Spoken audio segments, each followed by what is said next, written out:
Ya teman-teman ya. Jadi untuk makamnya sendiri bismillah. Cukup lumayan besar teman-teman ya. Jadi bismillah. Energinya cukup lumayan positif dan kuat di sini. Ada juga tempat pertupaan ya teman-teman. Nah ini. Bismillah. Untuk makamnya sendiri ukurannya cukup panjang dan juga besar teman-teman. Luar biasa, sangat indah ya.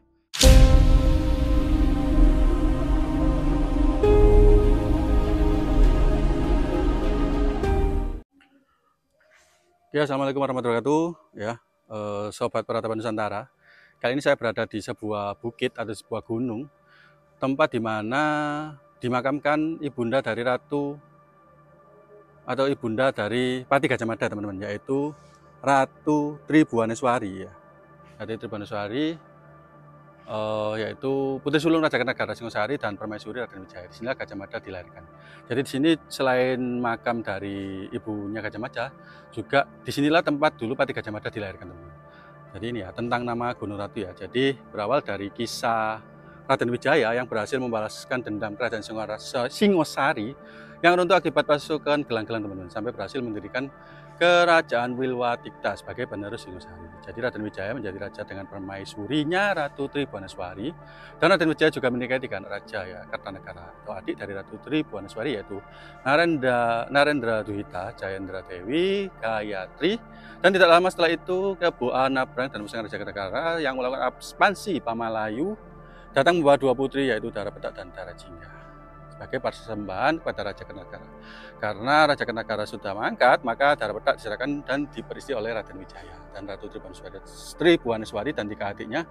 Dari Singosari saat itu hanya Gayatri yang memiliki anak, dan itu pun perempuan. Jadi sementara Dara Petak memiliki anak laki-laki, sehingga Dara Petak diangkat menjadi Indreswari atau istri yang dituakan karena memiliki anak laki-laki. Jadi sebagai istri yang dituakan, tentunya Dara Petak berambisi menjadikan anaknya sebagai raja. Saat mengetahui Ratu Tribhuwaneswari hamil, ada ketakutan, teman-teman, jika nanti Tribhuwaneswari melahirkan anak laki-laki, maka anak Dara Petak yang bernama Janagara yang sudah diikukan menjadi putra mahkota di usia 3 tahun kelak tidak bisa menjadi raja pengganti Raden Wijaya. Jadi Dara Petak bermanuver dan berhasil memprovokasi Raden Wijaya sampai akhirnya Ratu Tribhuwaneswari diusir dari Wilwatikta dalam keadaan mengandung.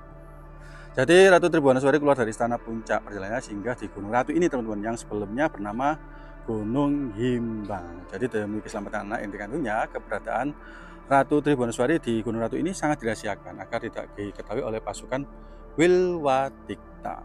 Ya, jadi untuk menutupi jati diri dan kehamilannya, Ratu Tribhuwaneswari mengubah nama menjadi Dewi Andongsari dan memunculkan desas-desus untuk dirinya sendiri bahwa dia diusir dari keluarganya karena telah mengandung anak hasil hubungan gelap diantaranya dengan tentara Tartar maupun kepala desa. Bahkan Dewi Andongsari sendiri mengakui dirinya hanya sebagai selera Raden Wijaya. Jadi hal ini dilakukan untuk menyelamatkan putranya agar tidak dibunuh jika diketahui jati dirinya, yang sebenarnya menjadi faktor banyak kisah tentang Dewi Andongsari. Ini ya, teman-teman ya. Jadi disinilah tempat ibunda dari Pati Gajah Mada, teman-teman. Jadi lokasi ini berada di perbukitan dan tempatnya cukup asri ya, dan fasilitasnya di sini juga cukup lengkap, teman-teman. Di sana juga ada musola ya, ada musola yang cukup bagus dan cukup bersih, yaitu Langgar Nyai Ratu Tapasi. Jadi kita akan coba masuk di sini. Ini seperti batu lumpang, teman-teman ya, seperti batu lumpang. Kita akan coba naik ke atas, teman-teman. Bismillahirrahmanirrahim, merayu. Jadi depan ini terdapat terdapat patung dari Pati Gajah Mada, teman-teman. Nah, ini ya. Kita disambut oleh patung dari Pati Gajah Mada ya. Jadi ini di sana ada aturan-aturannya, teman-teman. Ada jalur masuknya yang sudah diatur ya. Jadi ketika masuk ke tempat ini kita wajib dulu ke pesarian Eyang Garangan Putih atau Eyang Kucing Condromowo ya. Eyang Garangan Putih dan juga Eyang Kucing Condromowo. Ini, teman-teman, jalur masuknya kita ke kanan ya. Tempat yang cukup bersih, teman-teman ya, kan di sini juga terawat dengan baik ya. Di ini makam dari Garangan Putih dan juga Kucing Condromowo. Bismillahirrahmanirrahim, merayu.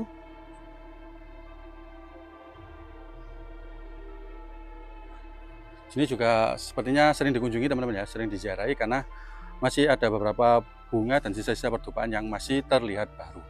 Oke, kita akan geser. Di sini tempat kelahiran Gajah Mada, teman-teman. Jadi setelah keluar dari istana dan melalui perjalanan panjang, Ratu Tribhuwaneswari itu akhirnya singgah di sini dalam keadaan hamil tua, dan di tempat inilah Sang Mahapati Gajah Mada dilahirkan. Itu adalah pakem cerita rakyat Gunung Ratu. Nah, di sini, teman-teman. Sang Pati Gajah Mada dilahirkan.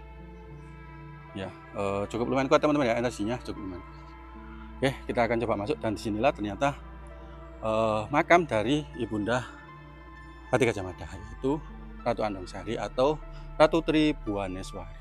Bismillahirrahmanirrahim. Rahayu. Nah, ternyata di sini ada kegiatan rutin teman-teman yang ada di Gunung Ratu ini, yaitu yang diadakan oleh Paguyuban Budaya Wilwatikta, yaitu setiap malam Jumat Kliwon mulai pukul 20 sampai dengan selesai ya. Jadi setiap malam Jumat Kliwon di sini biasanya selalu. Jadi Nyai Ratu Andongsari sendiri adalah nama samaran dari Ratu Tribhuwaneswari. Nyai Ratu Andongsari atau Ratu Tribhuwaneswari adalah putri sulung Raja Kertanegara Singosari yang menjadi permaisuri Raden Wijaya. Jadi ini ada beberapa keterangan yang dijelaskan di sini ya, agar teman-teman bisa mengetahui. Bismillahirrahmanirrahim, kita coba masuk teman. Rahayu. Ya teman-teman ya. Jadi untuk makamnya sendiri, bismillah, cukup lumayan besar teman-teman ya. Jadi bismillah, energinya cukup lumayan positif dan kuat di sini. Ada juga tempat pertupaan ya teman-teman. Nah ini. Bismillahirrahmanirrahim. Untuk makamnya sendiri ukurannya cukup panjang dan juga besar teman-teman, luar biasa, sangat indah ya makam dari Ibunda Pati Gajah Mada ini atau Dewi Andongsari. Luar biasa teman-teman. Jadi peradaban orang-orang terdahulu memang luar biasa ya. Sini makam luar biasa. Saya tidak berlama-lama ya teman-teman. Jadi cukup sini aja. Bismillahirrahmanirrahim. Ya, kita akan jalan sekelilingnya. Jadi di sana itu juga ada tugu atau tonggak Nusantara teman-teman. Ada tugu atau tonggak Nusantara, kita akan lihat bagaimanakah sejarah dari tugu tonggak Nusantara. Teman-teman yang mau ke sini bisa ya, biasanya ramainya setiap malam Jumat Legi.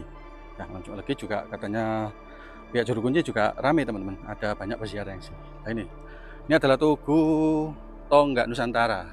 Jadi tempat Gajah Mada bertemu keluarga besar Singosari saat membawa mahkota ratu yang diberikan oleh Pati Aryatada dari Gegede Sidowaya ya. Jadi Gajah Mada bermaksud mendatangi makam ibunya dan akhirnya diberikan penjelasan oleh keluarga besar Singosari bahwa mahkota tersebut milik Ratu Tribhuwaneswari.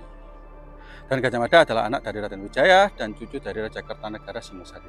Dan disinilah Gajah Mada mengetahui jati dirinya dan bertekad meneruskan cita-cita kakeknya, yaitu Raja Kertanegara, untuk mewujudkan kejayaan Wilwatikta melebihi kejayaan kerajaan Singosari. Itu adalah pakem cerita rakyat Gunung Ratu. Oke, kita akan coba menelusuri lagi teman-teman.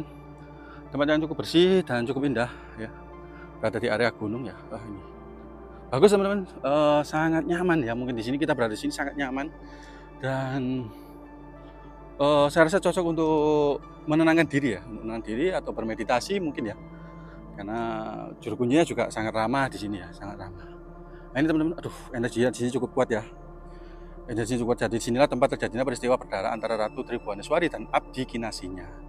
Jadi pada saat Ratu Tribhuwaneswari mandi dan mencuci di Sendang Doro, tiba-tiba Eyang Garangan Putih datang berniat menceritakan kejadian teman-teman bahwa Gajah Mada diganggu seekor ular besar. Lalu ular tersebut sudah dibunuhnya dan Eyang Garangan Putih berniat mau mencuci tangan di Sendang Doro karena darah ular tersebut sangat banyak. Ratu Tribhuwaneswari ini mengira bahwa Eyang Garangan Putih membocorkan keberadaan Ratu Tribhuwaneswari, dan Gajah Mada kepada pasukan Majapahit dan mengira Gajah Mada sudah dibunuh. Tanpa berpikir panjang, Ratu Tribhuwaneswari melempar candrik teman-teman, cundrik yang dibawanya kepada Eyang Garangan Putih, lalu bergegas naik ke Gunung Ratu. Betapa kagetnya ketika sang Ratu Tribhuwaneswari mendapati Gajah Mada masih hidup dan berlari menuju dirinya. Dan tidak lama setelah itu Eyang Garangan Putih juga datang dengan kondisi cundrik menancap di dadanya teman-teman dan berlumuran darah. Ratu Tribhuwaneswari dengan penuh penyesalan karena ceroboh melemparkan cundrik seolah bermaksud menolong serta meminta maaf kepada Eyang Garangan Putih sehingga bergegas memeluknya. Ratu Tribhuwaneswari secara tidak sengaja terkena cundrik juga teman-teman yang menancap di dada Eyang Garangan Putih dan akhirnya sama-sama meninggal atau wafat ya. Gajah Mada seorang diri menangis histeris dan sampai akhirnya ditolong oleh Ki Gede Sidowaya. Itu cerita pakem, cerita rakyat Gunung Ratu. Jadi di tempat inilah, energinya cukup lumayan besar teman-teman. Nah ini view-nya di sini juga cukup lumayan bagus ya. Itu ada bendungan ya, bendungan. Jadi di tempat ini harus ikuti semua aturan teman-teman ya, jangan sampai kita melanggar aturan-aturan yang ada di lokasi ini. Di sini juga dilarang duduk dan jandon ya di kawasan pendopo makam, karena tempat istirahat sudah disediakan di Balai Pelereman. Jadi kalau berziarah hanya ke sini aja. Jika nanti kalau mau istirahat bisa di luar lokasi ini teman-teman, karena ini bukan untuk tempat istirahat ya. Cukup bersih teman-teman ya, lokasinya keren, sangat luar biasa. Jadi inilah lokasi makam dari Ibunda Pati Gajah Mada. Terima kasih telah nonton video ini. Ikuti terus channel YouTube-nya Peradaban Nusantara. Assalamualaikum warahmatullahi wabarakatuh.